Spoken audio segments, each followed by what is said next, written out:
এই মুহূর্তে পাওয়া আপডেট বাংলা সংবাদে আপনাদেরকে স্বাগত। শুরুতেই জানাবো সংবাদ শিরোনাম। আগামীকাল 31 ডিসেম্বর জুলাইয়ের শক্তি ফের দেখাতে চান বাংলাদেশের ছাত্র সমন্বয়করা। আওয়ামী লীগের ভবিষ্যৎ নিয়ে হুঁশিয়ারি, পাল্টা হুঁশিয়ারি শেখ হাসিনার। আওয়ামী লীগকে একেবারে শেষ করে দেবে সেটা কেউ পারবে না।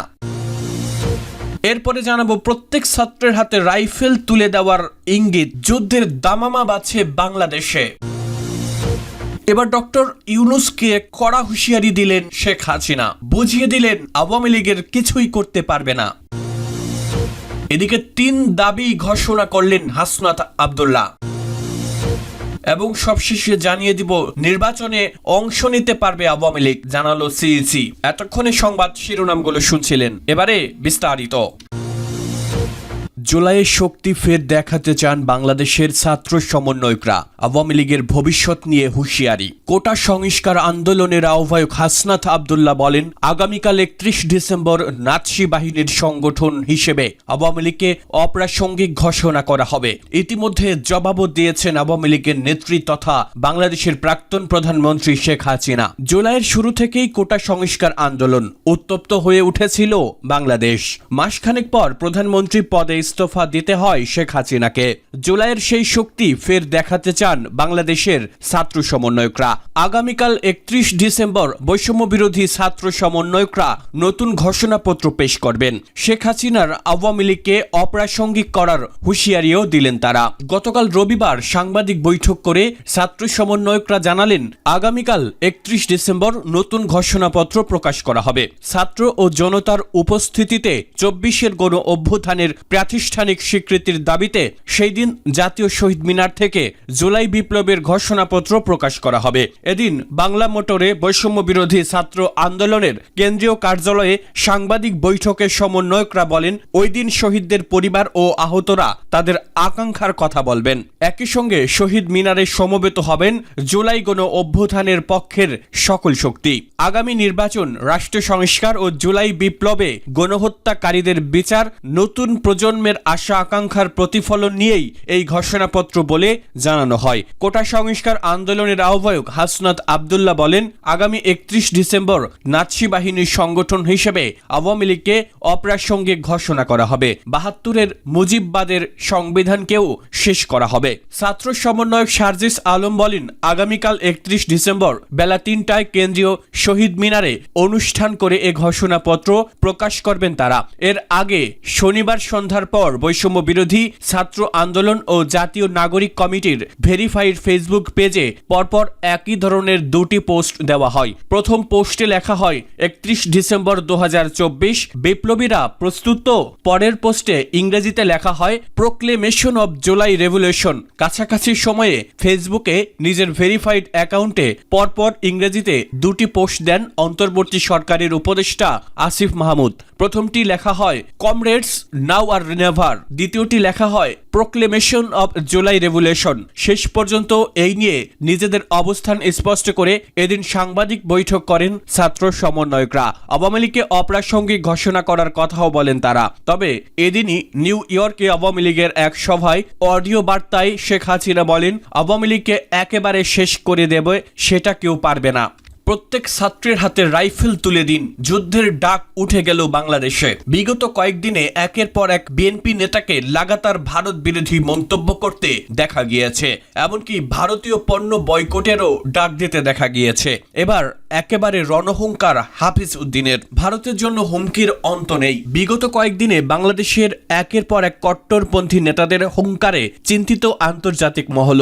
এবার বিএনপি নেতার মুখে ফের যুদ্ধের জিগির, ছাত্রদের রাইফেল তুলে দেওয়ার নিদান। প্রত্যেক বাংলাদেশী নাগরিককে সামরিক প্রশিক্ষণ দিয়ে যুদ্ধের জন্য প্রস্তুত করা হবে। প্রত্যেক ছাত্রকে রাইফেল চালানো শিখতে হবে। ঢাকার এক সভায় এমনই মন্তব্য করতে দেখা যায় বিএনপি নেতা হাফিজ উদ্দিন আহমেদকে। তার দাবি, সবাইকে এমন ট্রেনিং দেওয়া হবে যাতে বিশ্বের কোনো শক্তি বাংলাদেশকে পায়ের নিচে রাখতে পারবে না। হাফিজ উদ্দিন আহমেদকে বলতে শোনা যায়, প্রত্যেক ছাত্রকে বেসিক মিলিটারি ট্রেনিং আমরা দেব।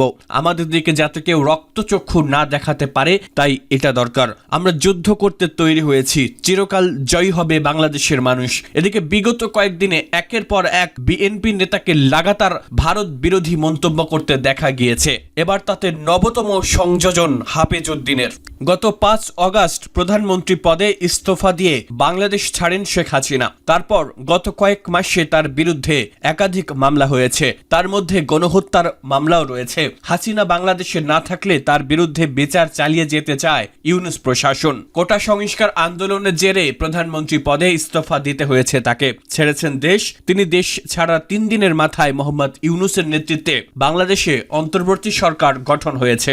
সেই সরকার কোনো তদন্ত ছাড়াই আওয়ামী লীগের নেতাকর্মীদের বিরুদ্ধে মামলা করছে বলে এবার সরব হলেন শেখ হাসিনা। নিউ ইয়র্কে আওয়ামী লীগের ভার্চুয়াল সভায় বক্তব্য রাখতে গিয়ে তিনি বলেন, আওয়ামী লীগকে একেবারে শেষ করতে পারবে না। শুধু হাসিনা নন, আওয়ামী লীগের অনেক নেতাকর্মীর বিরুদ্ধেও নানা মামলা হয়েছে। ইউনূস প্রশাসনের এই কয়েক মাসেই ফের উত্তপ্ত হয়ে উঠেছে বাংলাদেশ। হামলার শিকার হচ্ছেন আওয়ামী লীগের নেতাকর্মীরাও। এ নিয়ে সরব হয়েছিলেন হাসিনা। এদিন ফের ইউনূস প্রশাসনকে তিনি তীব্র আক্রমণ করলেন। বলেন, হিন্দু সহ অন্য সংখ্যালঘুদের উপর হামলা হচ্ছে, গণহত্যা চালানো হচ্ছে। নিউ ইয়র্কে আওয়ামী লীগের সভায় অডিও বার্তায় হাসিনা আরো বলেন, সমন্বয়কদের কেউ বলছেন কোনো মৃতদেহ পেলে ময়নাতদন্ত করা যাবে না। এর অর্থ কি? রহস্য রয়েছে। আওয়ামী লীগের নেতাকর্মী, ব্যবসায়ী, সাংবাদিকদের বিরুদ্ধে মিথ্যা মামলা দেওয়া হচ্ছে। হত্যা মামলার তো কোনো সীমা নেই। এর সঙ্গে গ্রেফতার, নির্যাতন তো রয়েছেই। একই সঙ্গে তার বক্তব্য, যত চেষ্টা হোক আওয়ামী লীগকে একেবারে শেষ করে দেবে সেটা কেউ পারবে না। সোশ্যাল মিডিয়ায় আওয়ামী লীগের এক বিবৃতিতে বলা হয়, আমরা বিশ্বাস করি এর জবাব একদিন বাংলাদেশ দেবে। লাশের মিছিল যতই দীর্ঘ থেকে দীর্ঘতর হোক না কেন, বাংলাদেশ ঘুরে দাঁড়াবেই। এ সকল অপকর্ম ও লাশের দায়ভার নৈরাজ্যবাদী ইউনূস সরকারকেই নিতে হবে বলে এসবের বিচার বাংলাদেশের মাটিতেই হবে, এমন হুঁশিয়ারি দিলেন প্রাক্তন প্রধানমন্ত্রী। 3 দাবি ঘোষণা করলেন হাসনাত আব্দুল্লাহ। আওয়ামী ফ্যাসিস্ট রাজনীতিকে চূড়ান্তভাবে কবর দেওয়া ও ভারতে আধিপত্যবাদের অবসান ঘটানো সহ 3টি দাবি ঘোষণা করেছেন বৈষম্য বিরোধী ছাত্র আন্দোলনের আহ্বায়ক হাসনাত আব্দুল্লাহ। রোববার রাতে নিজের ভেরিফাইড ফেসবুক পেজে এক স্ট্যাটাসে তিনি এ দাবি জানান। তার দাবিগুলো হলো, আওয়ামী ফ্যাসিস্ট রাজনীতিক চূড়ান্তভাবে কবর দিতে হবে, আওয়ামী রাজনীতির প্রত্যাবর্তন অসম্ভব করে দিতে হবে, ভারতীয় আধিপত্যবাদের অবসান ঘটাতে হবে, স্বাধীন, সার্বভৌম, আত্মনির্ভর, মর্যাদার নতুন বাংলাদেশ গড়ে তুলতে হবে, বাংলাদেশে একটা সাম্য ও ইনসাফের সমাজ গড়তে হবে। এর আগে রোববার রাজধানীর বাংলা মোটরের সংগঠনের কেন্দ্রীয় কার্যালয়ে এক সংবাদ সম্মেলনে হাসনাত আব্দুল্লাহ বলেন, জুলাই বিপ্লবের ঘোষণাপত্র 5 অগাস্ট না হওয়ার কারণে বিদেশে বসে ষড়যন্ত্র করেই যাচ্ছে ফ্যাসিস্টরা। এটি গণ অভ্যুত্থানের লেজিটিমেসিকে প্রশ্নবিদ্ধ করেছে। বর্তমান সংবিধান নিয়ে তিনি বলেন, গণ অভ্যুত্থান ঘিরে মানুষের যে আকাঙ্ক্ষা সৃষ্টি হয়েছে এবং 72-এর সংবিধান যে মানুষ প্রত্যাখ্যান করেছে তার একটি দালিলিক প্রমাণ হিসেবে আগামীকাল 31 ডিসেম্বর জাতির সামনে মুজিববাদী 72-এর সংবিধানের কবর রচিত হবে। নতুন বাংলাদেশ বিনির্মাণে মানুষের আকাঙ্ক্ষা ঘোষণার জন্য 31 ডিসেম্বর মানুষ শহীদ মিনারে জড়ো হবে বলে জানান তিনি। নির্বাচনে অংশ নিতে পারবে আওয়ামী লীগ, বলল সিইসি। সরকার বা আদালত যদি আওয়ামী লীগকে নিষিদ্ধ না করে তাহলে দলটির নির্বাচনে অংশ নিতে বাধা নেই বলে জানিয়েছেন প্রধান নির্বাচন কমিশনার AM নাসির উদ্দিন। সোমবার বেলা 11টার দিকে চট্টগ্রাম সার্কিট হাউসে ভোটার তালিকা হালনাগাদ ও ত্রয়োদশ জাতীয় সংসদ নির্বাচন উপলক্ষে আয়োজিত মতবিনিময় সভায় সাংবাদিকদের প্রশ্নের জবাবে একথা বলেন তিনি। সিইসি বলেন, এখন নির্বাচন কমিশন সম্পূর্ণ স্বাধীন, ডানে বামের বা বহির্বিশ্বের কোনো চাপ নেই। এখন আমরা বিবেকের চাপে আছি। এদেশে ভালো নির্বাচন করাও সম্ভব, খারাপ নির্বাচন করাও সম্ভব। বিগত নির্বাচন কমিশনকে শাস্তির আওতায় আনার চিন্তা ভাবনা আছে কিনা জানতে চাইলে তিনি বলেন, এটা নির্বাচন সংস্কার কমিশনের বিষয়, আমরা ওনাদের সুপারিশনামা এখনো পাইনি। তবে আমাদের কমিশনের পক্ষ থেকে এ ধরনের কোনো চিন্তা করা হচ্ছে না, সিদ্ধান্তও নেই। অন্য এক প্রশ্নের জবাবে AM নাসির উদ্দিন বলেন, আমরা ভোটারদের আস্থাহীনতা দূর করব, এজন্য বাড়ি বাড়ি যাব, 6 মাসের মধ্যে এই কাজ শেষ করব। ভোটার তালিকা থেকে যারা বাদ পড়ে গেছে তাদের অন্তর্ভুক্ত করব। তিনি বলেন, আপনাদের বলতে চাই, এবারের নির্বাচন আগের মতো হবে না, এজন্য আমাদের সর্বোচ্চ চেষ্টা থাকবে, এজন্য সবার সহযোগিতা লাগবে।